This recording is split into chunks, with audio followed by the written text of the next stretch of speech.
mim que está sendo um prazer estar aqui, né, convidado pela cereja do bolo, né? Que é o autor que está lançando aqui nesse espaço, que eu acho maravilhoso. Aliás, fazer essa menção a Claudinha e a Mária Maquete Pinto, que são as administradoras e idealizadoras aqui do Espaço Afluente, que está se tornando realmente um espaço para a poesia, não é? Assim, vocês estão conseguindo imprimir esse caminho, né? Estamos, né? Parceria. Estamos fazendo esse caminho bonito juntos, né? Convergindo, né?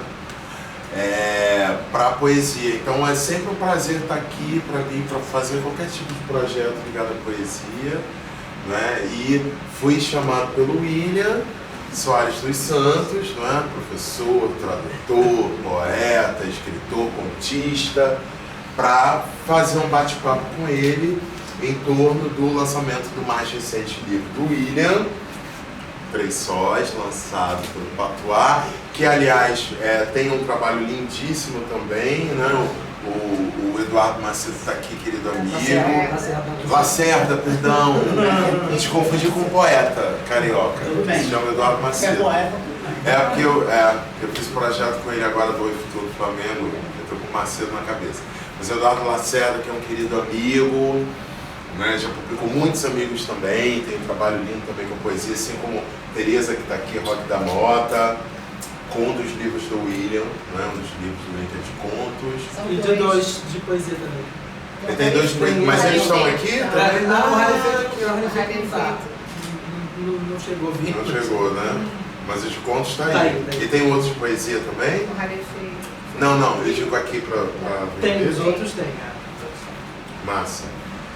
E Tereza, que também tem um trabalho com a Ipsilibris também, que é uma editora maravilhosa, sempre propagando a poesia nossa, né? De uma maneira linda, com edições lindas. Então, assim, dois grandes editores aqui, prazer enorme. Pois é. E Eduardo é de São Paulo, você aqui no Rio. Eu encontrei com ele no Jabuti ano passado. Editora, você vê que ele só se encontrou olha que chique, isso aí que eu encontrei com ele no Jabuti o ano passado. Editora do meu mais recente livro. Editora, exatamente. Não, editora de uma galera, né? Aí de repente eu lembrei que Maria Rezende, que foi uma das homenageadas da Ocupação Plástica, Maria também, foi o primeiro livro dela. Eu fiz a segunda edição do primeiro. Do primeiro, isso, o substantivo. Primeiro foi edição da dela, isso, depois ela fez com você. E eu tenho a sua edição. Eu tenho a sua edição. Não podia ficar sem aquele. Não você é demais, Tetê. Então, prazer a gente estar aqui para conversar sobre esse livro. E também, junto com o Três Sóis, a gente. Você está com o da Grácia aqui? Tô com isso.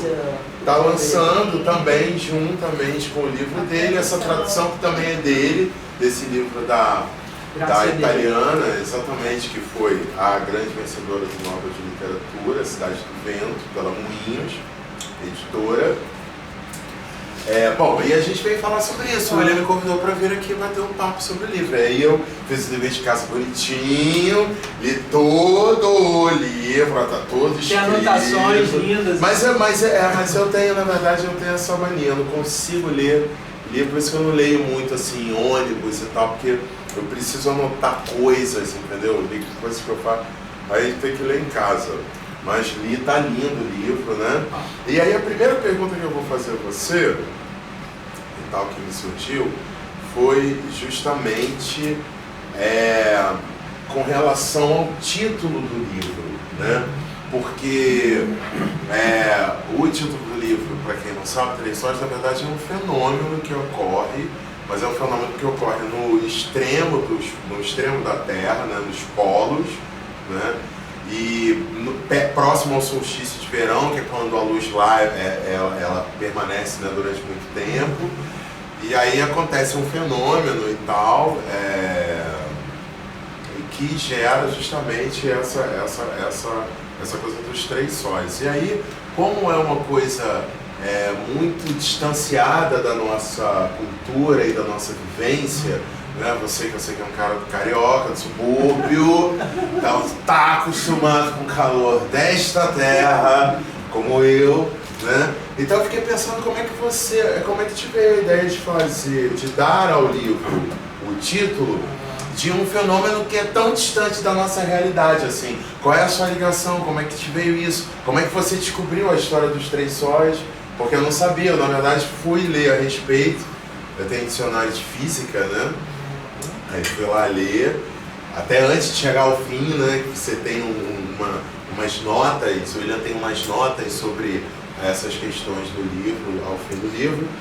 E eu fui procurar ver e eu vi as imagens e tal. Então eu queria, na verdade, que você começasse a falar sobre esse título tão inusitado, né? Tão fora da curva para nós brasileiros, para gente que escreve língua portuguesa aqui. Bom, antes de tudo eu quero agradecer a você estar aqui comigo. Uma pessoa maravilhosa, um grande leitor de poesia, agitador cultural, né? Que conversa com poetas do Brasil inteiro. Também agradecer pelo espaço. Mariana, Cláudia, todos vocês que vieram aqui hoje para conversar comigo. E os meus editores, tenho 2 editores aqui, a Tereza e Eduardo. E é importante a gente dizer que sem eles a gente não faz nada. E quando a gente tem editores assim como eles, que se dedicam ao trabalho, aí sim que as coisas começam a acontecer. Porque o livro para nascer é sempre muito... Às vezes é muito difícil, tem todo um diálogo e tudo mais, né? Isso. E todo esse diálogo tem também um crescimento interno, né? Cada livro que pelo menos tem sido a minha experiência, cada livro que eu tenho tido a oportunidade de publicar é uma experiência, um crescimento de existência. Bom, E como poeta também, né? Como poeta. Vai tudo junto, né? Vai tudo junto. Uma boa pergunta, assim, adorei a pergunta. E justamente inclusive... Você teve na Islândia? Não tive. Não! Eu fui um poeta fingidor. Lembrei de você, Claudinha, você sabe por quê, né? Não, né? Tá, depois eu te conto. Então, tipo assim, eu lendo muitas coisas, chegou um momento que eu falei assim, nossa, o que é esses Três Sóis? E o engraçado é que também tem Shakespeare, tem os Três Sóis. Inclusive na impressão que está vindo hoje para cá hoje, já tem uma citação de Shakespeare, é diferente. Né, que já entrou uma citação Vem de qual? do Shakespeare. Vem da onde? Essa citação de qual texto dele? Foi do Henrique VI. Do Henrique VI.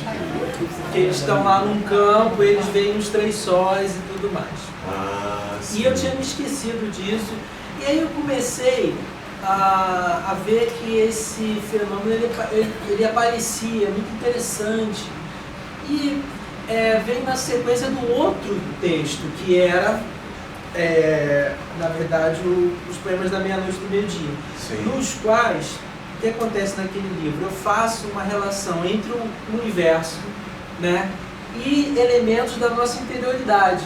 Sim. E eu achei assim que já tinha acabado de falar no anterior. Tanto é que depois do Poemas da Meia-Noite do Meio-Dia veio o raro que não tem nada a ver com esse tipo de trabalho. Mas eu vi uma ligaçãozinha, depois por isso até que eu trouxe ele.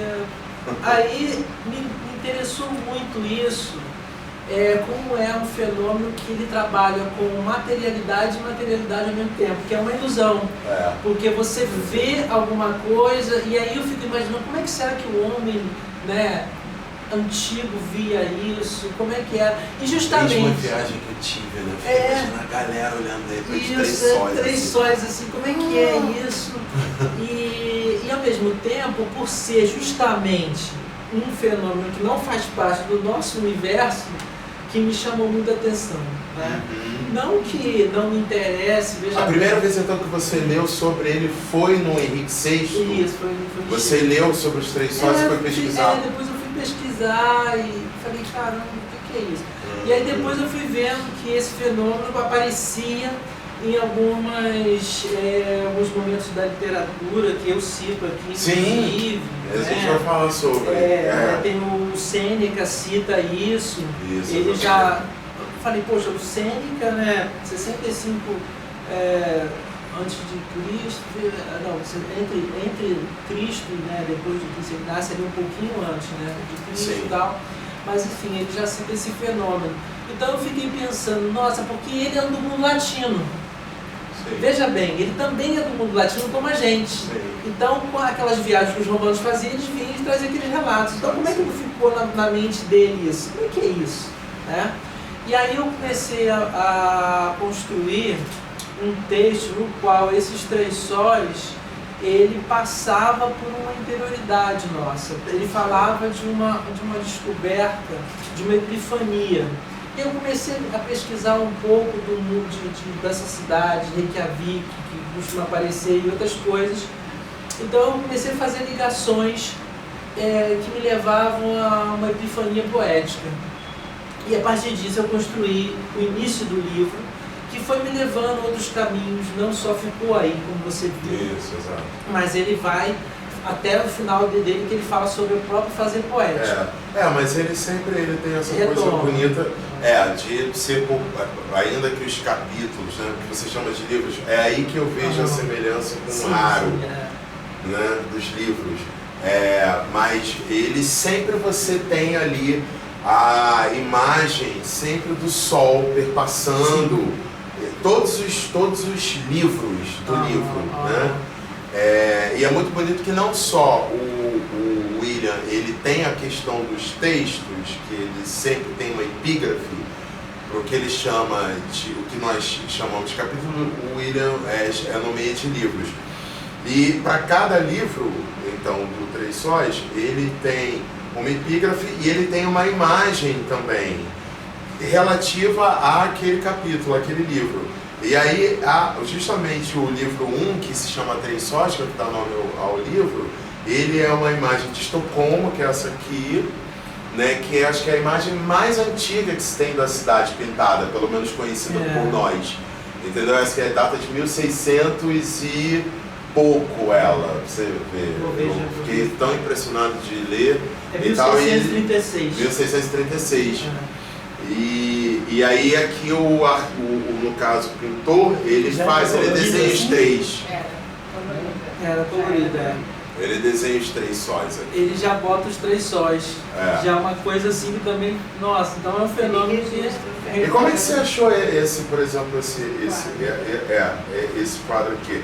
Na sua pesquisa para o livro, você foi atrás dessas imagens que compusessem os livros? Então, todos os livros que eu faço, eles são altamente pesquisados. Sim, e tem imagem, da poesia, sim, até agora, pelo menos, né? Eu tenho que buscar trabalhar com imagens. Então, a partir do momento que eu comecei a criar esse mundo, é claro, dando verossimilhança a ele, fazendo relações com o mundo real e tudo mais, eu também fiz uma pesquisa em que eu achasse imagens que dessem substância a esse mundo. Então, por exemplo, uma das imagens que eu mais gosto do livro é justamente, além desse quadro que eu acho também lindo, maravilhoso, mas um dos que começa com eclipses. É lindo, que é da coisa da pesquisa, né? Para ver a dobratura da luz. Justamente. Que é uma imagem que está fazendo 100 anos, nesse ano de 2019, que foi uma pesquisa que, a partir da teoria de Einstein, né? Que a luz dobrava. Isso, que a luz ela não era reta, mas sim curva. Isso. Porque como é que a gente vai na nossa na coisa limitada aqui provar a teoria de Einstein? É muito bonito. Então, algumas universidades britânicas, eles fizeram o quê? Eles fizeram 2 grupos de pesquisa. Um foi mandado, né, para o Ceará, em Sobral, e o outro foi mandado para as Ilhas Príncipe, né, lá na costa atlântica da África. E essa foto foi tirada em 1909 pelo Arthur Eddington. E aí, com ela, eles conseguiram provar a teoria de Einstein, que a luz ela não percorria retamente, mas foi um dos elementos. Sim. Né? Não foi a prova, mas foi um dos elementos que eles utilizaram para provar isso. Sim. Então, quer dizer, todas as imagens, elas têm uma pesquisa muito grande. Nesse caso aqui, eu achei na biblioteca do Smithsonian, né? Mas teve uma pesquisa na internet e tudo mais. Sim. Então, a partir de um tema, eu vou buscando imagens que tem a ver com aquilo ali, e aí eu chego em algum momento eu vou encontrar essa imagem, que eu acho que se relaciona ali. Foi o mesmo trabalho que eu fiz com Poemas da Meia-Noite do Meio-Dia, também, que eu busquei imagens do século XVI Sim. Mas me diz uma coisa agora, só voltando então para essa coisa da composição do livro, você estava falando da imagem dos três sócios que você tinha muito forte, justamente porque não era algo próximo à nossa realidade enquanto latinos e residentes brasileiros e tal, e também do seu interesse começou com a pesquisa. O livro, obviamente, como você mesmo falou, eu disse a vocês, ele é dividido, na verdade, isso aqui ele é dividido em 6 livros, o que o William chama de 6 livros, né? E aí eu queria saber como é que foi a composição justamente dos livros, né? Você partiu dessa premissa dos 3 sóis, imagino que aí você compôs o que é o livro 1 que se chama 3 sóis, são muito ligados a essas imagens dos 3 sóis com essa questão interna nossa, de um brilho interno, de estarmos muito ligados ao presente, que é justamente o nosso tempo de vida que nós temos hoje, né? De estarmos em sintonia com o que a vida tem de luminoso, do que a vida também nos, né? Porque a vida é escuridão também, não é a luz porque é a escuridão, mas estarmos ligados ao que há de brilho, ao que há de luminoso, ao que é, na verdade, o que acho que o que fica, o que importa para todos nós, né? Eu tenho um verso de um poema do Antônio Cícero, que eu amo de paixão, que é de um poema dele chamado Nênia. Nênia quer dizer canto fúnebre, né? Dos mortos. E é justamente um poema que ele fez para o irmão dele que faleceu, né? O Roberto. E que é o irmão do meio. A Marina é a caçula, o Cícero mais velho, o Roberto era do meio. E ele fez esse poema para o Roberto e uma hora ele diz no poema: bom não é viver, mas viver bem. E eu pego isso para mim, para minha vida, entendeu? Viver por viver não é, meu amor, tudo ótimo. Viver por viver não eu acho que não é exatamente a graça, né? Acho que a graça resulta justamente da luz que nós conseguirmos absorver e também irradiar, né, para o mundo, né? E esse primeiro livro seu trata muito dessa questão, né? Sempre fazendo essa relação com o fenômeno e essa coisa nossa existencial, entendeu? De estarmos sempre buscando. Tira, meu amor. Estou ficando super curiosa, assim. Dá pra gente ter uma ilustração dessa... Deixa eu só dar traçar alguma resposta e vou começar a ler alguma coisa. Bom, é isso mesmo, mas obviamente ele começa a partir de uma cultura. Toda vez que a gente... pelo menos é o meu caso, né? Quando eu me deparo com uma cultura que é estranha, eu fico muito curioso, quero conhecer, poxa, como é que é lá em Reykjavik, né? E como é que é estar lá, como é que é viver esse sol da meia-noite e tudo mais. E eu, claro, enfim, leituras e afinidades. Mas a partir do momento que o livro ele começa a se constituir, eu trabalho ele com um misto de racionalidade e intuição. Eu não acredito na racionalidade pura, mas também não acredito numa intuição ingênua. Então eu procuro achar um caminho no meio, né, para que eu possa dialogar com o leitor. Então, isso é claro que é a minha percepção, e o leitor pode ter outras e deve ter outras, mas é como se começasse no sol nos 3 sóis, e aí fosse um movimento mesmo né? Isso, um movimento vai para eclipses, né? Que já é isso, já livro vem 2, que são todos poemas que falam sobre essa questão do eclipse. Do eclipse, já vem uma sombra, coisa soturna. Exatamente, né? Da sombra que atravessa a luz. Aí depois vem os girassóis da juventude, que é uma coisa complicada também, a juventude, mas está no crescendo, não é a luz nem a escuridão, mas você tem uma descoberta que pode ser dolorosa. Isso. Né? As memórias de junho, elas entram ali como... Você faz aniversário nessa época? Isso, em junho. Que dia você faz? 25. A gente faz coladinha, então eu acho que... Caraca! É um destino dos corados. Então, tipo assim, trazendo, quer dizer, as memórias como também... Nossa, me cheguei muito naquilo. Entrechando, como diz em italiano, né? Juntando, agora para o português não veio, mas entrechando. As suas memórias que também são a luz também. Sim, a memória é a luz, exatamente, né? Sim. E depois,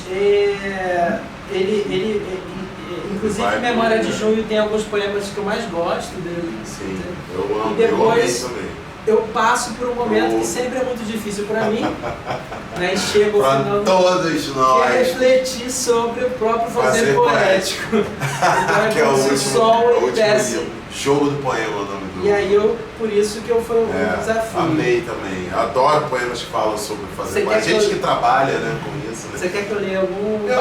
A Cláudia pediu, porque ela tá curiosa. Acho que você podia... Vamos ler do primeiro, desse tá do... Posso te fazer um pedido, então? Não, fala.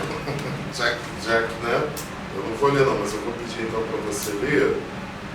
Eu queria te dizer uma coisa antes de ler, claro. Que é o seguinte, que eu sou muito influenciado por 3 tradições poéticas, porque me formaram e tudo mais, né? A primeira é a tradição brasileira, e que, né, claro, sou brasileiro, nasci aqui, subúrbio e tudo mais. E vou falar do que está me influenciando aqui nesse livro, para vocês progredirem, que é o Cruz e Souza. Cruz e Souza, se vocês lerem Cruz e Souza, vocês vão encontrar muito eco dele aqui, né? E me influenciou bastante, até ponto de eu, depois de ter terminado o livro, fui ler alguma coisa dentro e falei, nossa, eu tenho mais coisa naquele livro do que eu imaginei que tivesse, porque são leituras que eu fiz antigas e ficam com a gente guardadas, e quando a gente escreve, aquilo de alguma maneira ela sai. Então, quer dizer, nesse sentido, o simbolismo de Cruz e Souza está muito presente. Sim.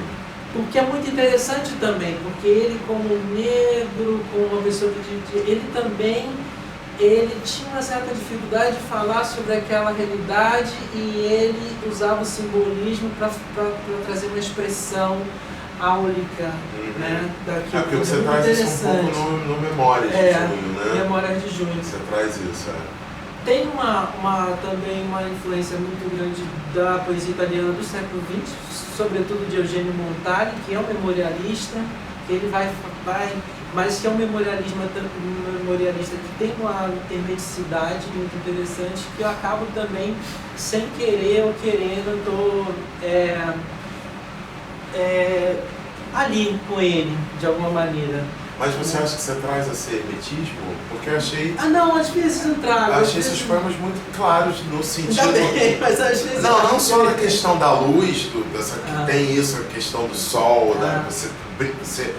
São imagens todas sempre muito ligadas à luz, mas muito claras no sentido da própria absorção da ideia.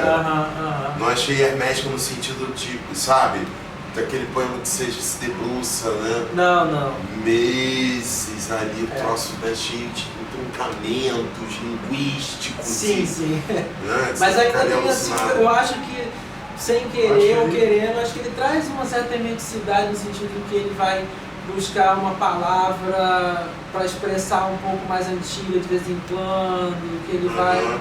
Porque a gente não pode dizer. Mas aqui tem um dicionário, né? E a tradição inglesa que aparece aqui com William Blake, né? William Blake nos Gerações da Juventude. Você traz, exato. Então é isso, mas qual poema você quer que eu queria que você lesse justamente o primeiro poema, porque é um poema que eu acho que fala muito sobre essa questão de viver os sóis que há hoje para serem vividos, né? Antes da vertigem do ocaso, né? Isso. 3 sóis. Isso. 3 sóis invadiram a minha retina, como se dela emergisse a luz aguardada de um novo amanhecer, e refulgissem os raios de uma sabedoria ansiada no futuro. Eu vi também os 3 sóis, ao acordar do novo dia da esperança, banhada de versos que não se distinguiam do brilho secular da lua nova. Ao ver os 3 sóis, confundiu-se o peregrino, esquecendo seu destino e preferindo perder-se em cercanias e estradas que não conduziam a lugar algum. Os 3 sóis iluminaram a abadia, e os fiéis antigos pensaram se tratar da volta do Redentor. Os 3 sóis dançavam no etéreo da galáxia, atraindo o planeta mais cheio de vida a girar ao redor de seu contrapasso. O parélio, que fez-se claro no horizonte, levou-nos à vertigem do ocaso, em que não mais assombravam as construções do amanhã, nem as narrativas incertas do passado. Ao sermos banhados pela luz que emanava dos 3 sóis, fundimos-nos em matéria e espírito, na irrestrita densidade do presente.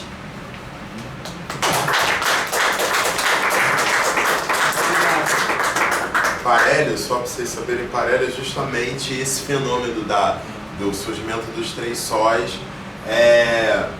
Vou falar para a galera, né, o que é, né, esses 3 sóis, só para vocês saberem como é, porque eu fui pesquisar também, o William também traz isso no livro, mas isso acontece sempre nos extremos, como eu disse a vocês, tanto no Polo Sul quanto no Norte, em tempos de solstício, de verão, que é quando a luz ela fica mais tempo, né? Os dias são mais longos que as noites. E acontece pelo seguinte, gente, é muito louco, são por conta de micropartículas de gelo, porque você imagina, né, no extremo, né, em forma hexagonal, de 6 lados, né, aquela assim, né, 1, 2, 3, 4, 5, 6, né, assim, né, coisa, né, assim, né, meio coisa, mas eu fiz um espelhinho, na verdade, eu até fiz aqui, ela vira um espelhinho, né, ela é assim, ó.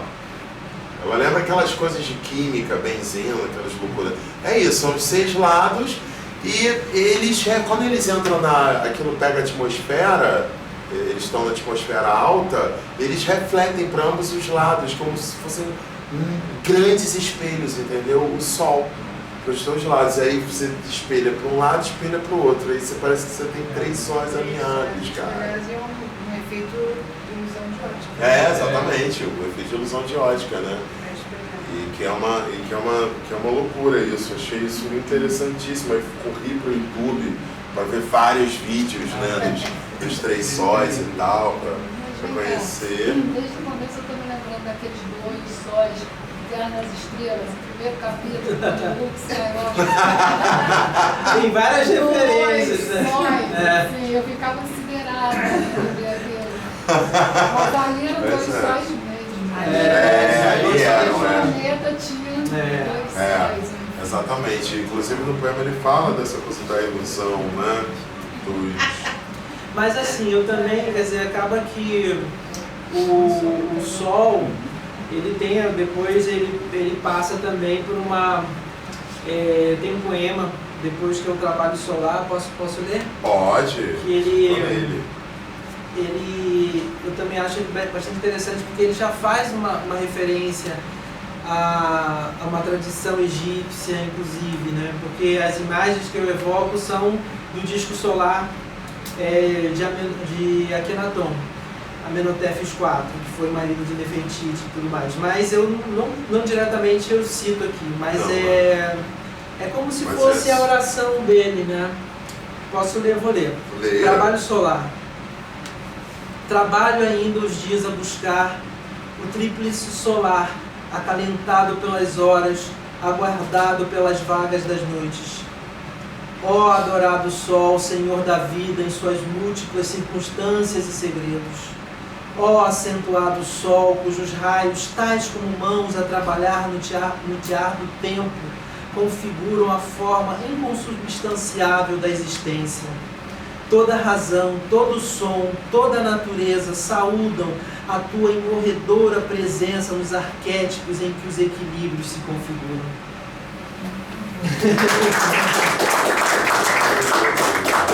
É uma ode ao sol. A ode, porque tem a ode ao sol de Amenhotep, né? Que que é o grande, exatamente, que é o senhor da vida, né, nesse sentido, né, do que produz. Agora, uma coisa que é uma tradição, só que ela vai se configurar também no mundo hebraico. Se você pega alguns salmos, sei lá, né, salmo famoso, né, o Salmo 91, né, andarei pelo vale, que também evoca também, né, essa questão do sol. Os salmos também, porque eles também tiveram esse contato com a tradição egípcia, que absorveram também isso, né? Que é importante, né? Quer dizer, todas as civilizações antigas que tiveram grandes tecnologias, como a egípcia, a agricultura, a questão da colheita, a questão do sol, a questão da lua, todas essas questões da natureza eram super relevantes, até para o próprio bem-estar da comunidade, né? Você ter uma boa colheita, você ter, obviamente, o que negociar, o que vender, o que comer, Então, eram sociedades muito ligadas, né? Essa e a própria percepção de Deus é uma questão do solar, né? Esse salmo que é famoso, né? Aquele que habita no esconderijo do Altíssimo, a sombra do Onipotente descansará. Direi do Senhor, Ele é meu Deus, meu refúgio, minha fortaleza, né? Nele confiarei. Quer dizer, é sempre sol, é como se fosse um sol. Se você substituiu Deus pelo sol, né? Você está descansando a sombra do sol. E essa ideia também, né, de estar em cima, iluminando a todos, né? Essa ideia da claridade, que é a ideia de todo Deus, né? É isso, que o né? sol seja Deus, ele já tinha e é incrível como você pega assim, em várias culturas e civilizações, o sol aqui também pelos índios, isso também acontecia com relação ao sol. Isso é uma questão dos astecas, né? Calendário solar. O calendário solar. E a lua, exatamente, né? Em cima, iluminando tudo. Agora, uma questão com relação ao livro também, que eu achei interessante, é isso, né? Essa primeira parte, você tem a questão, você fala também muito você tem essa questão da existência com essas imagens muito solares todas, faz uma ode ao sol, fala do sol, tem vários poemas a respeito, e quando do sol, que aí você fala sobre essa questão do olhar do outro, que é um poema mais de amor, um poema de cuidado, sobre você estar sob cuidado do outro. Você lembra desse poema ou não? Não lembro, né? Eu digo pela sua cara. Não lembro do poema mesmo, que ele me fez. Tá na página... fui eu? Tá na página 30. Eu até anotei aqui, ó. O amor querendo abrigo no olhar do outro. Você lembrou? A página, não, 29, o século. 29. Tá. Entendi. Não, sim. Quando o sol. Então, tenho... Eu tô dizendo assim que esse livro é todo demais. Não fiz a pergunta ainda. Não fez ainda. Tô enrolando, calma. Aqui.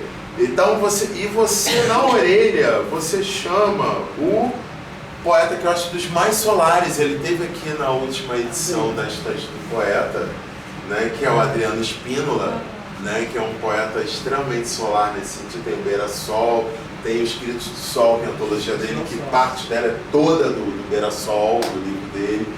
E o Adriano é quem faz a orelha do seu livro, né? E isso já foi de caso pensado, né?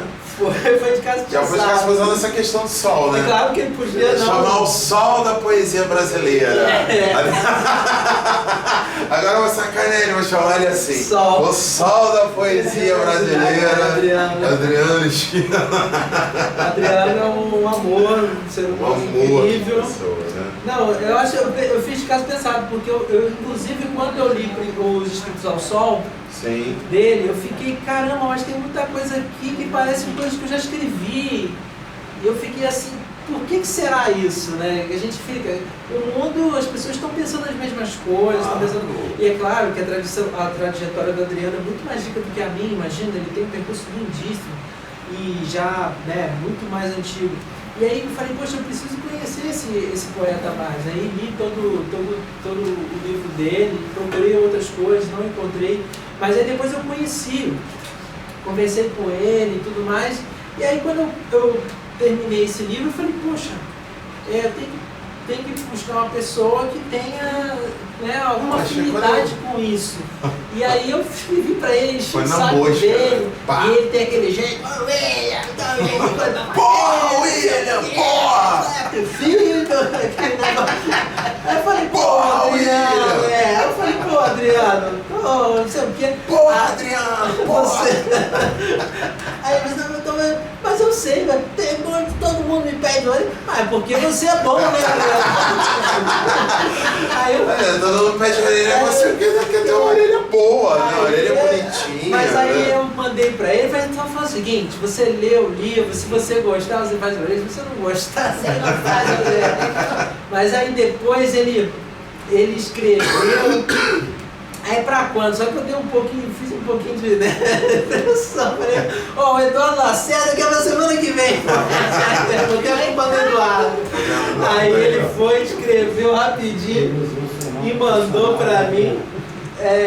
Aí o Adriano mandou pra mim. Eu achei, inclusive a minha professora Marlene, que está sempre me acompanhando, ela achou que essa orelha foi a melhor orelha que escreveram no seu que livro seu. A Marlene de Castro? Marlene Soares de Santos. Marlene Soares de inglês. Sim. Aí ela falou, ela adorou e eu também adorei, porque ele vai fazer resumo. Bonito, bem cuidado. E eu imaginei que você tivesse escolhido, eu fiz essa pergunta justamente para saber se tinha sido de caso pensado, especificamente esse livro. Falei, pô, chamar o Adriano Espino, 3 sóis, aí fui lendo o livro, falei, o cara que fala sobre o sol como ninguém, sobre essa claridade, da luminosidade, né? Maravilha. Então aí você continua o percurso, né, do livro, e aí você chega justamente ao outro lado desse fenômeno solar também, que é o eclipse, né? Que é quando justamente a luz do sol, ela... eu acho assim, de todo livro, pelo menos eu tenho pensado assim, claro que não tem que ser assim, mas já acontecia também no Poemas da Meia-Noite do Meio-Dia, que teve assim, um momento de ápice, aí tem uma crise, e você vai fazendo um percurso. Isso é coisa de música clássica, né? Uma coisa também que eu tenho influência também, então... Que é isso, né? Que então começa, aí começa o movimento, daqui a pouco o negócio dá um rebuliço no negócio, daí a pouco resolve o negócio, né? Entra em caixa de novo. E fala da lua, fala dessa coisa mais soturna mesmo. Isso, exatamente, no segundo movimento do livro. Agora, sabe qual foi a ligação que eu fiz? Agora também uma coisa mais ligada à própria formulação do livro. Por isso que eu trouxe o Raro, que foi justamente o anterior, que não tem nada a ver com 3 sóis. Na verdade, esse livro do Adriano, Poemas de Eros, são todos poemas ligados ao amor. Podia ser do Adriano. Do Adriano, do William, gente, perdão. Eu tenho essa mania de ficar trocando nome. Queria que fosse Graciano. Imagina, eu sou mestre disso, de trocar nome. Mas esse livro aqui do William, ele, obviamente, são todos poemas de amor, também divididos por assuntos e tal, só que como você não faz no Rarefeito, nem no Poemas da Meia-Noite e do Meio-Dia, nesse aqui, você, como no 3 sóis, você também faz essa divisão em livros, como você faz, justamente logo anterior a esse aqui. Você também chama livro 1 Raro, livro 2 Releituras Erotizadas, e aqui também, livro 1 é o 3 sóis, livro 2 o Eclipse, livro 3 é o Gerações da Juventude, livro 4 Memórias de Junho, livro 5 livro 4 é o novo Modus Operandi do Mundo. Modus Operandi do Mundo, que você cita Drummond. Memória de Junho. Isso, e depois o Jogo do Poema. O Jogo do Poema. E aí por que essa coisa de chamar de livros, assim? Propositalmente, e vi que eram nos 2 últimos, essa ligação. E provavelmente vai continuar. Porque você não vê como capítulos? Como é isso? Porque, assim, ao mesmo tempo que eles formam uma unidade, que aí é a dificuldade que eu me imponho, né? Que é criar uma unidade, mas que cada livro tenha a sua especificidade, possa ser lido na sua especificidade também. Então, quer dizer, um desafio que eu me impus, de certa maneira, ele já começa lá no Poemas da Meia-Noite do Meio-Dia, já começa. Mas você não ali, divide livro, como você faz com isso. Mas aí, quando chegou o Raro, eu vi que eram temas muito específicos, embora todos eles estivessem falando de erotismo. Sim. Né? Então, quer dizer, não dá para pegar os poemas breves, por exemplo, e juntar, botar no meio de uma outra... De outros poemas. Então eu acho que isso também, eu fico pensando no leitor também, no diálogo que o leitor tem, em mostrar para ele que é como uma sinfonia. Claro que Mozart você pode ouvir, né, uma sinfonia inteira, mas assim, cada movimento tem a sua especificidade. Sim. Então eu tenho pensado assim... Tem uma célula, assim, né, ali, mas essa célula ela vai... É o meu lado talvez mais racional, não sei. Sim, bacana, sim, entendi. Então, na verdade, o interesse seu e você não enxerga, então, nem exatamente como capítulos. Isso que eu queria entender, você consegue enxergar esses livros? Como livros. Livros mesmo? Como livros, né? Você pode ler um só, é isso que você diz, né? Pode ler um só. E também tem uma influência também de leituras clássicas, que também eles faziam isso, né? Você pega alguns textos clássicos, eles são divididos em livros também. Em capítulos também. Porque tem essa... Não é uma coisa nova, mas... Sim, entendi. Então é uma coisa que você também já bebe dos clássicos, né? Você tem algum dos livros aqui? Você falou que é o Memórias de Junho, né? Que tem essa coisa da... o primeiro livro eu gosto muito, que eu 3 Sóis, né? Você quer ler o poema? Porque é o seguinte, eu vou dizer para vocês porque que eu perguntei se ele tinha ido à Islândia, porque ele tem um poema sobre a capital da Islândia. Sim. Eu sou doido para a Islândia, eu nunca fui. E aí ele fala da capital, da paisagem, da janela do hotel. Ele disse, olha, esse danado, ele foi lá ver. Cara, ficou obsessivo com os 3 Sóis, foi ver o sol da meia-noite, a aurora boreal, foi ver essa história, foi ver tudo. E aí eu quando o sol incide, eles chamam. Eu falo assim, olha, aí eu escrevi o poema como se estivesse lá, né? Um poeta é um fingidor, como eu disse. Então, quando o sol incide em Reykjavik. Reykjavik de cores pendulares, como se a passagem da janela já se fosse possível conhecer todos os sons de sua catedral.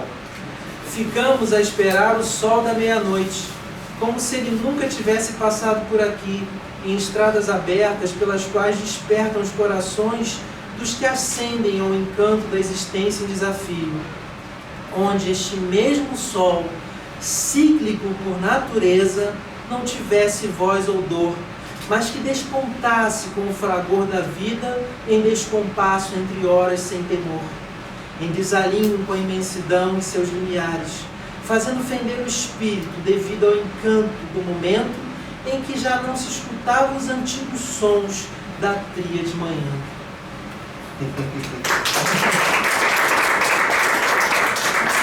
E aí, na sequência desse poema, tem a aurora boreal. Aí vem a aurora boreal. Eu falei, pô, o cara foi pra lá, né? O cara foi lá pro Polo Norte, entendeu? Pra ver esse fenômeno de perto. E essa catedral que eu me refiro aqui, realmente é a Catedral de Reykjavik, que tem um dos maiores órgãos que tem lá, por isso que tem aqui esse som, né? Fosse possível conhecer todos os sons de sua catedral. Eu vi na internet várias coisas, o som é incrível. Parece uma nave espacial no meio assim. Entendi. Aí você... eu tava crendo que você tinha ido à catedral.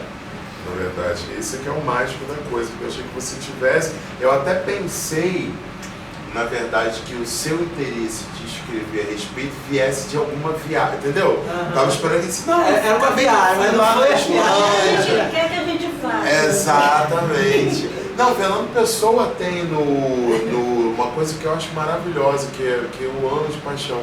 É uma das coisas mais lindas do Bernardo Soares, que escreve o Livro de Sassossego. Ele tem um que é sobre viajar. Ele, não sei se vocês lembram, mas ele fala sobre a não necessidade de viajar. A viagem são os viajantes. Ele diz uma hora, que ele diz isso, e ele fala, eu vou viajar, mas sei que as muralhas assim são isso, as paisagens de alguma maneira, elas são diferentes, são iguais, no comboio do dia, tarará, e vem falando sobre isso e diz que a viagem são os viajantes, né? Quer dizer, é em nós, né? A gente não tá fora da gente quando a gente viaja, né? Ou aqui, ou para qualquer lugar, né?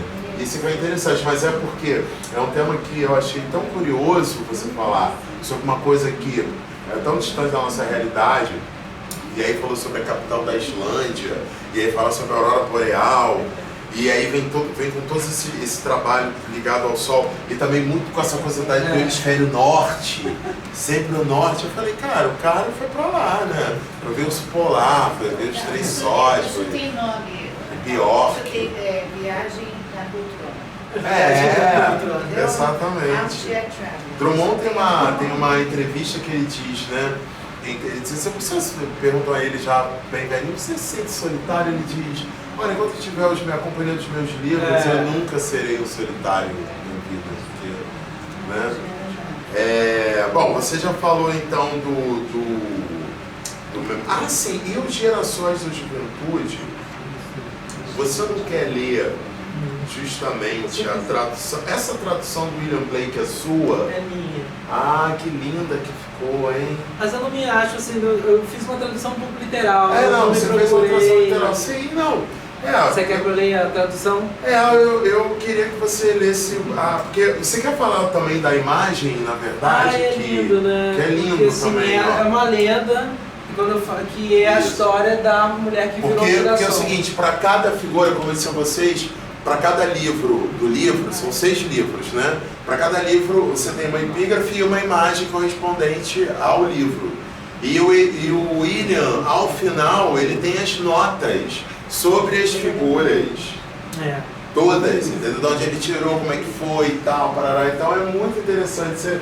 Você quer falar sobre a figura também? Sobre a questão do... Posso falar que essa é uma lenda, né? Cleet, que a pintura é da Evelyn Morgan, que é uma pintura britânica da Irmandade pré-rafaelita, né? É uma mulher que ela tem trabalhos incríveis, depois eu descobri fazendo uma pesquisa e tudo mais, que na verdade isso vai representar o mito de Cliff, né? Que ela vai se apaixonar por Apolo, só que o Apolo, né, meio que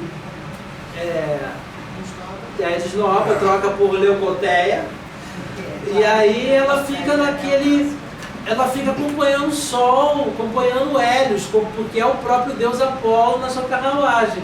Aí depois de alguns dias ela morre, e aí para ela não morrer, né, miticamente ela é transformada no girassol.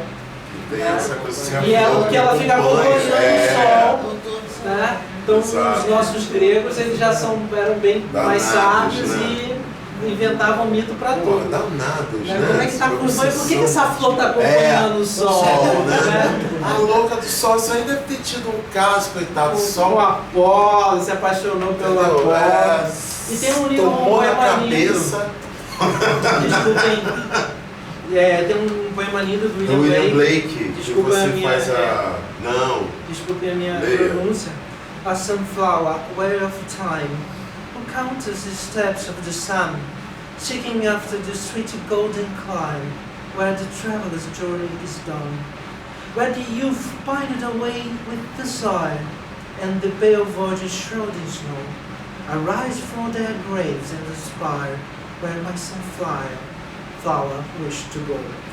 Aí eu faço uma tradução, que é uma tradução livre, mas que eu também procuro botar alguma versificação, mas não deixa de ser livre, porque eu não consegui fazer todas as rimas que o William Blake faz. A girassol, fatigado pelo tempo, que conta os passos do sol, buscando aquele doce e dourado clima, onde a jornada dos viajantes é finda, onde a juventude se definhou com desejo, e a pálida virgem se encobriu na nuvem, levante de suas tumbas a expirar, onde meu girassol anseia chegar. Respeitei alguma coisa, né?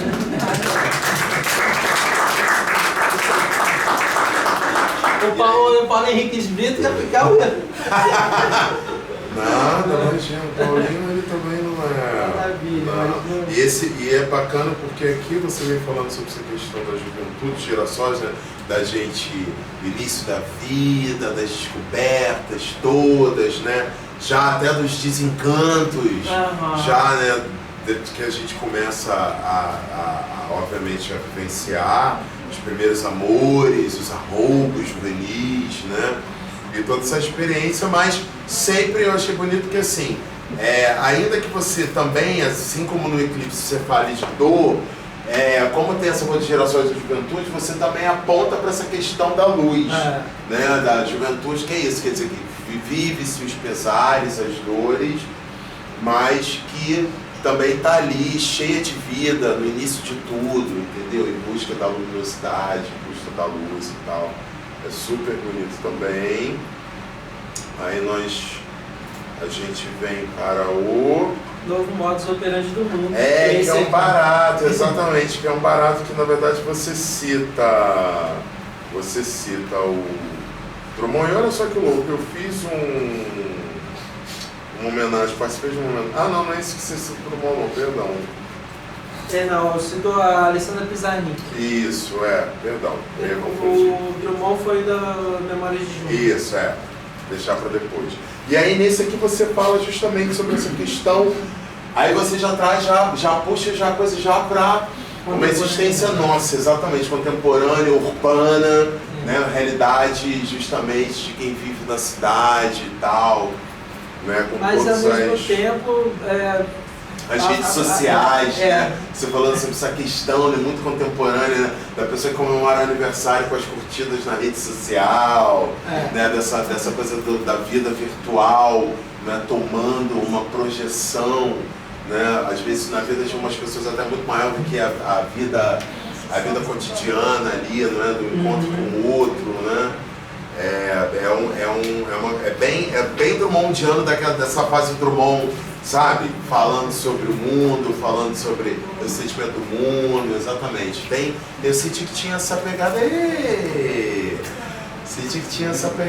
o tem, livro. Sim, esse livro, a 4. figura é do Prometeu, que é, segundo a lenda, aquele que vai dar fogo aos homens, ou seja, a tecnologia. Exatamente. Rouba o fogo, né, de Zeus, né, escondido de Zeus, né? E vai dar ao fogo o mundo, ao homem.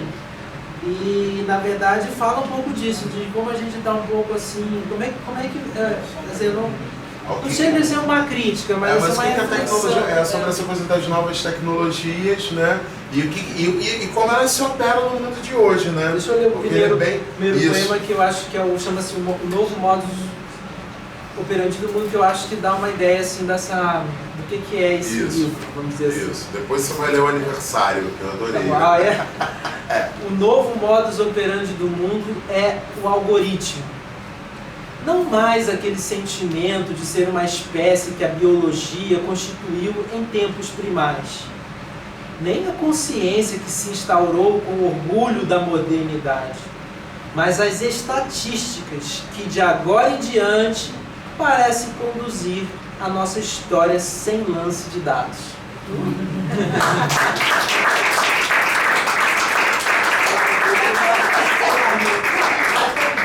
Para contradizer o Alarmei. Qual que você quer que eu leia aqui? Eu quero que você leia o teu aniversário. Aniversário, vamos lá. O poema é aniversário.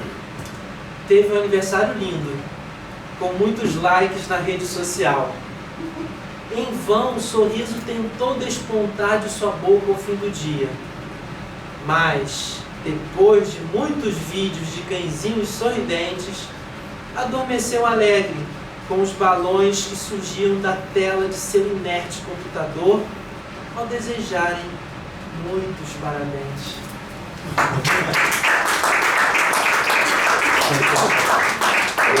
Eu fiquei imaginando que toda vez que você escreve parabéns no Facebook, parece que tem esse barulhinho feliz, né? Porque você tá no metrô que alguém se lá, tá dando alguém fez aniversário pra ele. Porque ele escreveu parabéns que saiu. Você escuta do computador ali, do celular ali, né? Agora, só para completar assim, eu queria ler desse livro aqui, o poema que eu mais gosto, Porque justamente, também nesse poema eu fiquei um pouco assim, tentei mostrar um pouco a própria angústia assim, do ser, né? Porque a gente fica meio amortizado, meio nando, assim, meio... Qual? Não atende o apelo? Não atendi o apelo. Não sei se você gostou. Angustiada, eu falei, porra, não atendi o apelo. Não sei se você gostou, mas... Adorei. Eu lembrei muito de Clarice, depois eu vou te dizer por quê. Não atendi o apelo. Não atendi o apelo da mulher que me interpelou na cidade entorpecida. Estarei eu também entorpecido à humana condição?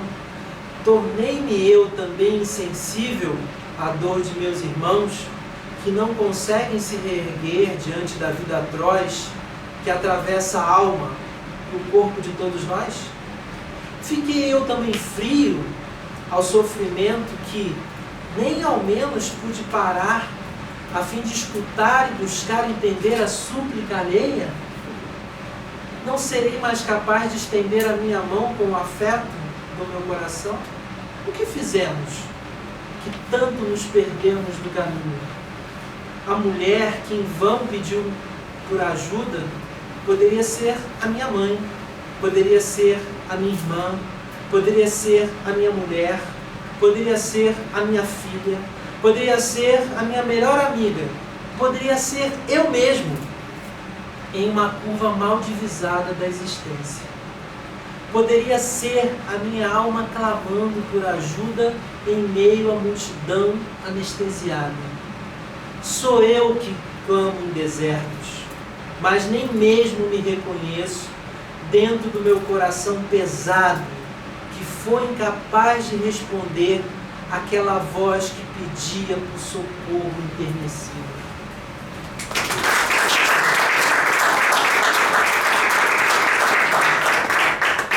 Essa coisa do... A Clarice tem um texto, eu até anotei aqui, eu não lembro o nome do texto, não sei se alguém leu já, mas eu fiz essa anotação aqui, né? Me lembrou Clarice, que uma vez escreveu que se verdadeiramente sentíssemos em nós a dor do outro, se de fato nos colocássemos na dor alheia, várias calamidades inexistiriam, né? Clarice tem um texto que ela fala sobre isso, né? Que se de fato nós fôssemos a mãe daquela criança, ou estivéssemos ali, essa coisa de você se colocar realmente no lugar do outro, né?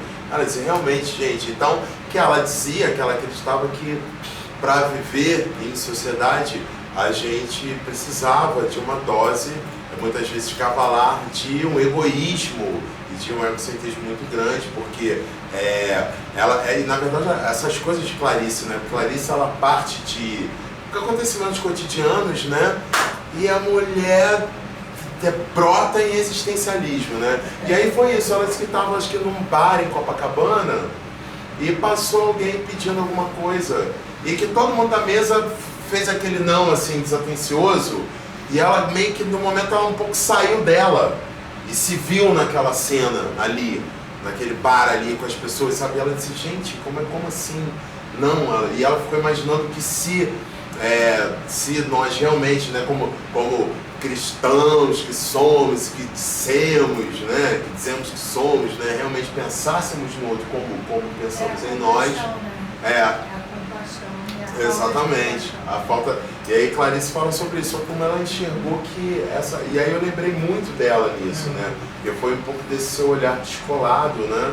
Um pouco como quando a gente se olha no espelho, um certo distanciamento, e diz assim, meu Deus, né, esse sou eu no espelho, né, assim, vai reconhecendo umas coisas, né, é super bacana. E aí esse livro tem muito essa ideia da vida, da tecnologia, do Prometeu que rouba o fogo pro homem, né, que coitado também se ferra, né, nessa história. Mas, ficar ali a águia, né, picando o fígado dele, né, o resto da vida, que eu...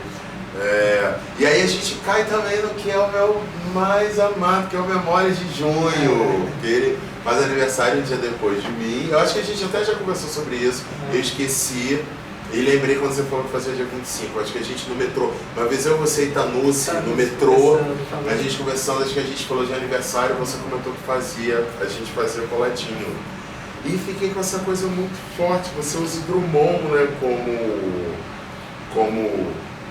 como epígrafe, né? Porque o Drummond tem aquele poema chamado Procura da Poesia, onde ele vem dizendo: não procure poesia na sua vida, poesia não está nem aí para sua vida, não procure os sentimentos, poesia, entendeu? Cagou para os seus sentimentos, não procure poesia dos fatos na sua cidade, não quero poesia nos soluções das máquinas, não sei o quê, nananã. E fala sobre as memórias, né? E diz assim, muito menos das memórias. E poesia não é coisa que se dissipa. Entendeu? Que se dissipou na poesia, que se quebrou na...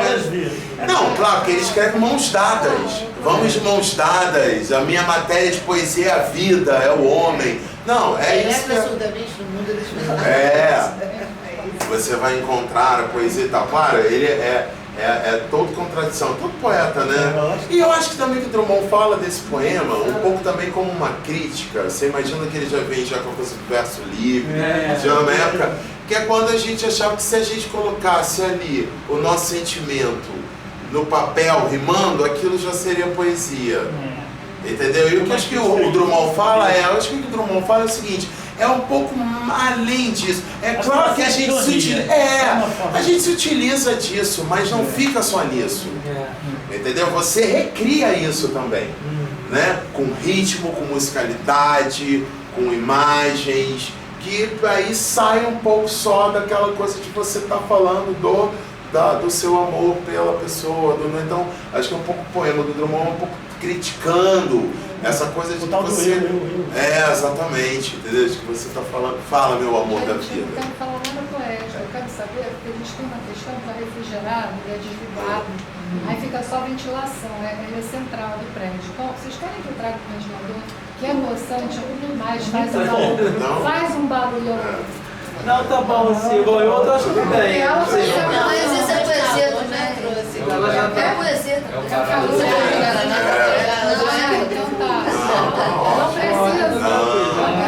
Adoro, administradora amada, né? Isso é coisa de dona de casa, né, gente? A dona de casa assim, mãezona. Tá tudo bem aqui. Vocês estão... sentindo calor. Não sou eu, ainda bem que não sou eu, mas eu fiz comigo o programa. Não, imagina. Mas assim, eu parto desse poema dele justamente pro meu primeiro poema desse livro. Não, que você cita. Eu cito isso. Você cita a epígrafe. Que a epígrafe dele da parte do poema é: não recomponhas a tua sepultada e melancólica infância, não osciles entre o espelho e a memória e a dissipação. Aí eu já começo a brincar com ele, assim. Aí o primeiro poema chama-se Como Não Lembrar, que eu vou dialogar justamente com essa epígrafe. Como não trazer em mim o cheiro do sol de minha infância? Como não oscilar entre o espelho e a memória em dissipação? Como não me lembrar de quando a chuva levantava os odores da terra e nos invadia como em êxtase, aplainando por pouco tempo que fosse aquela desmesurada angústia de nossos corações?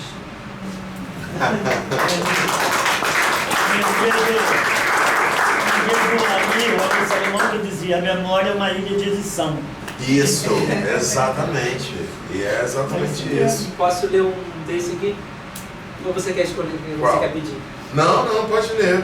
Eu vou deixar. Passar para o outro, né? Para passar para o outro livro. Eu vou deixar você. Bom, esse é o poema que eu mais, um dos poemas, depois dos Três Sóis, é o poema que eu mais gosto do livro. Então eu não poderia deixar de ler. Que fica no livro Memórias de Junho. Na página 106. Boa Esperança. Deixa eu te fazer uma pergunta. Tem a ver com a cidade do interior do estado, não? Tem. Tem? Lá perto de Lumiar? Isso, tem. Porque Boa Esperança é duplo. É duplo. Exatamente. É a cidade. É a cidade. Você morou lá, perto. perto. Você morava em São Pedro da Serra, né? Eu fiz esse poema lá, inclusive. Você fez esse poema lá? Porra, eu li e falei, cara, isso aqui tem muito cara de Boa Esperança. E o nome Boa Esperança, né? Que já e aí que é um nome, pode ser a cidade, pode ser um lugar. Isso, exato. Um lugar imaterial, pode ser, né, um desejo. Claro. Então justamente é Boa Esperança, o nome do poema. Sim. Estive em Boa Esperança, e ali em um dia no qual a cerração intensa da manhã cobria as copas das árvores, por algum destino não palpável, remotas reminiscências de uma infância perdida se renovaram. Vi ressurgir imagens antigas de uma casa cheia de primos, agora mortos, agora esquecidos, agora dispersos pelo mundo e que, no entanto, insistem em permanecer em minha lembrança atroz. Vi ressurgir imagens de minha tia italiana que tinha na boca um idioma distante, que entrou e não saiu mais em meu coração, e que trazia também suas receitas antigas de polentas que espantavam o gosto da miséria daquele nosso pequeno mundo. Vi borbotar imagens de minha tia cigana, que embalava meus sonhos de conhecer países distantes e que me fazia previsões de um raro destino. Vi renascer imagens de minha tia negra, que evocava sempre às escondidas os espíritos de seus ancestrais de uma África distante, apenas para me abençoar. Vi materializar-se a imagem mestiça de meu avô, com sua força negra e indígena, indecifrável para mim. Vi brilharem novamente os olhos azuis de minha avó portuguesa e sua tez branca que se fundia com a luz da manhã. Sobreveio-me o carinho agora distante de minha mãe e o brilho apagado dos seus olhos verdes em pele moura. Tudo isso em pequeno canto do Brasil que nunca se quis, nem jamais quererá ser o país do futuro.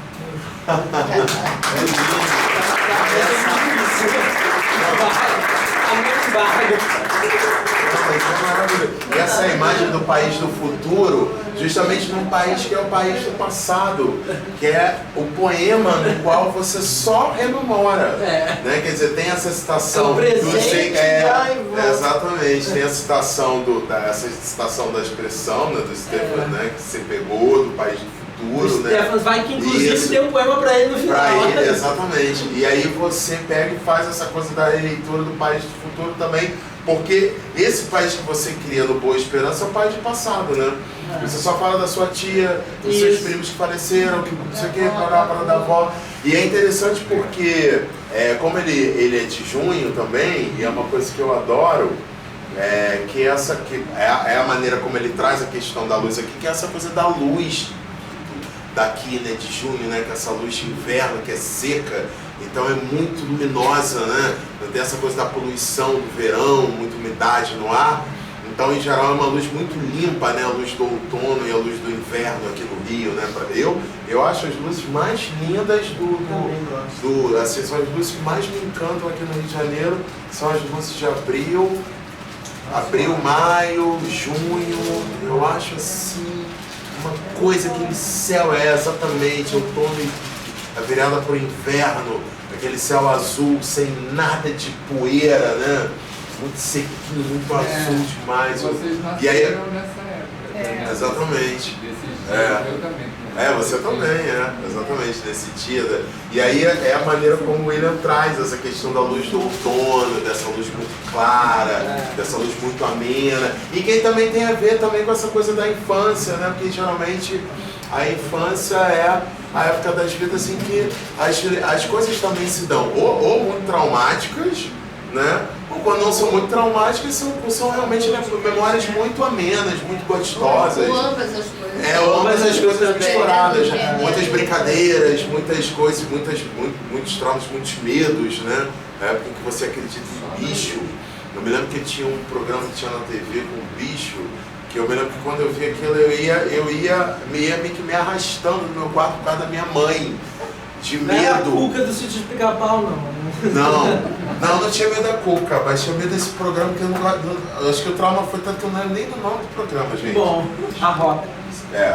A A roca faz brotar da lã espessa a linha que dá forma à tessitura, onde a palavra, como a crua lã ou algodão, ainda recém-separado de suas sementes, formam fio a fio, o texto em plena busca pelo tecido que possa encobrir o corpo nu da existência. Essa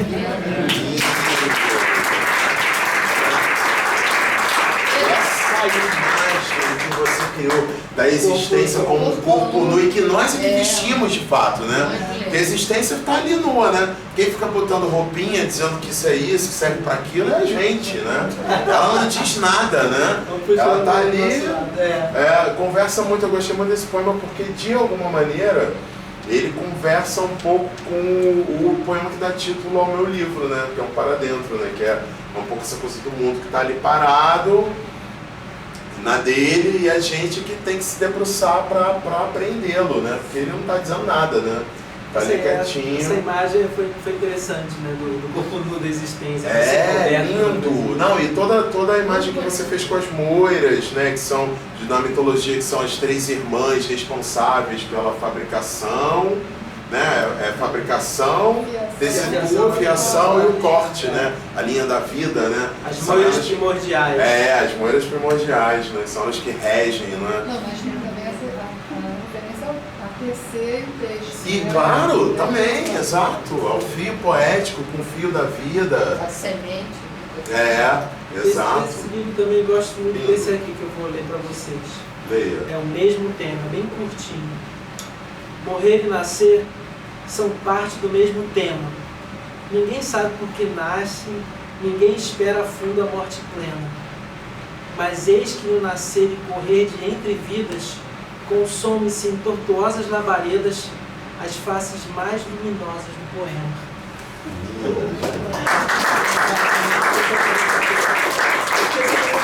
Ninguém sabe por que nasce, mas também quando você já nasce, não quer muito saber de morrer, né? Exatamente. Ninguém pensa, né? Ninguém pensa na morte, né? Exatamente. Se a gente existe aqui, vai existir da mesma forma no outro lugar, também não chegou lá. A consciência não chegou lá. Não chegou Mas lá, então essa perpetuidade da existência exatamente. a gente quer e continua querendo. Gente, exatamente, né? E tem esse aqui que tem muita referência também a Manuel Bandeira e tudo mais, né? Nada é dado, na página 121. Página 121. Nada é dado. Do lado do Isso, arroba. Sem a roca, do lado. Nada é dado no mundo da poesia. Há um veio de sangue em cada linha. Há um rio de suor em cada rima encaixada. Os restos que sobram do desbaste com o cinzel da pena deixam de lado o mal necessário do eterno labor do poema. É lindo, né? É exatamente isso, né? O poema que você fala das faces do poema, você dialoga com o Drummond. Também. Isso. Exatamente. Hoje agora só estamos dialogando, né? Mas a poesia é diálogo, né? Você fala o outro fala o outro.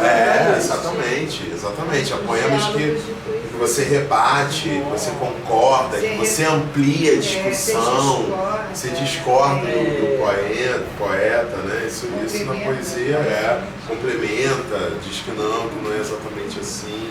Agora eu posso escolher um para você terminar? Acho que já está na hora. Você terminar?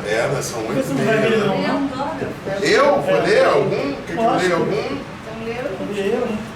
Tem então que tá. ver ele incrível. Não, mas porque eu, na verdade... Você quer que eu leia ou você vai ler? Não, vou ler, eu tô nos pedindo. O povo da Temos que ouvir essa voz. Vou andar tá fazendo desfeito ao Tanusse? Não, Tanusse é o nosso decano, né? Imagina, meu bem, o homem representa o Brasil internacionalmente. Pro Chile. Vou pro Chile, tem poema em gramática japonesa. Pô, cara, né? Eu vou dizer. Boa, tomara, né? Então eu vou ler o último poema que encerra, chamado Abrir-se à Poesia. Quando o ser se abre à poesia, os olhos brilham ao espanto do mundo em retrodissimulações. Quando a mente se abre à poética do mundo, entre sentidos estanques, faz mover o cerne do hipotálamo incônscio no centro do cérebro da Terra, em mundos de quereres dispersos. quando o coração se abre à poesia, tudo importa ao ser que se ajoelha perante o altar da existência.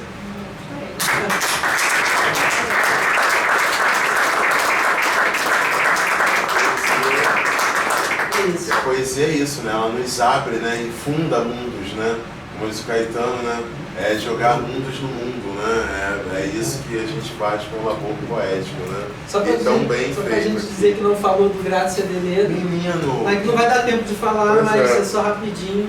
Também estou lançando esse livro aqui, que eu também no meu site já tem palestras que eu fiz sobre ele, então as pessoas podem ir lá e ver. Posso só te fazer uma pergunta? Fala. Então, porque eu na verdade separei de falar, mas esqueci da hora. Eu vou te fazer uma única pergunta, como é que se deu a questão com ela? Você fala italiano, você aprendeu italiano, como é que você aprendeu isso? É uma língua que você curte, e aí você conheceu, né?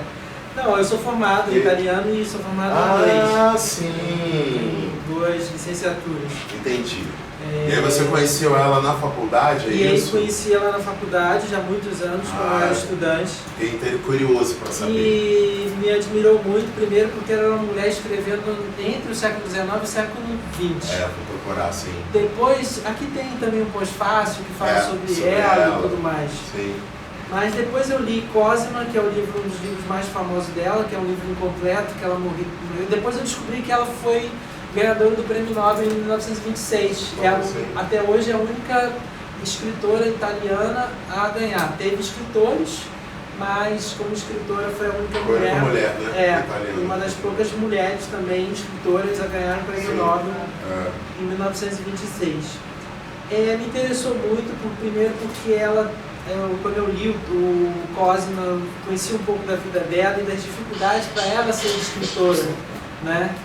Que ela por ser mulher, naquela época, no mundo altamente patriarcal, ela apanhou por ser escritora, ela teve que, enfim, uma luta muito grande.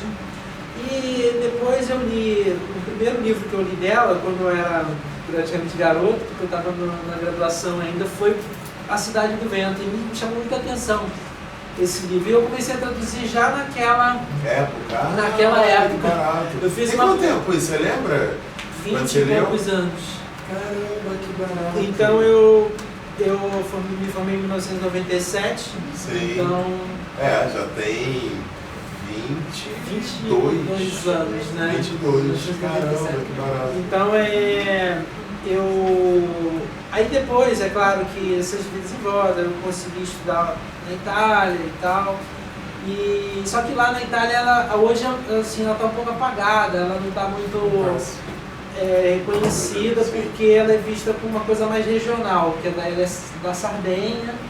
Então, mas eu acho que não, eu acho que ela tem uma voz universal. E obviamente, a gente tem que entender que ela é do tempo dela, ela fala como uma mulher do tempo dela, não fala como uma mulher do nosso tempo, mas aqui já mostra toda a discussão dela e todas as tensões da mulher em relação ao patriarcado. Porque ela, na verdade, ela traz uma narrativa que ela tem um amor da juventude e depois esse amor desaparece. E aí ela se casa, na semana, na lua de mel, ela encontra o cara que tinha abandonado ela. Entendeu? Então, tipo assim... Mas o cara tava voltando pra ela? Não, aí o cara falou, ela encontra ela na cidade, na lua de mel, ela encontra. Esse amor. Você era o que quebrava ele. Aí quer dizer. Quebrava ele. Só que ela é uma mulher bem comportada, passada do século XIX. Ela não tem um olhar feminista, revolucionário, ela não tem esse olhar. Então, tipo, ela tem, mas ela tem como uma mulher da época. Ela não viveu as revoluções dos anos 60, por exemplo, né? Ela morre em 1936. Aí. Não, então, morreu jovem, 60 e poucos anos, naquela época se morria assim. E com vítima de um câncer e tudo mais, mas ela deixou uma obra grandiosa, né? Aqui eu digo, são muitos romances e romances que são revolucionários para a época, que falam de traição. Por exemplo, o J.D. Lawrence, ele faz a tradução e o prefácio da edição inglesa de um dos livros dela, mais famoso, que é Juntos ao Vento.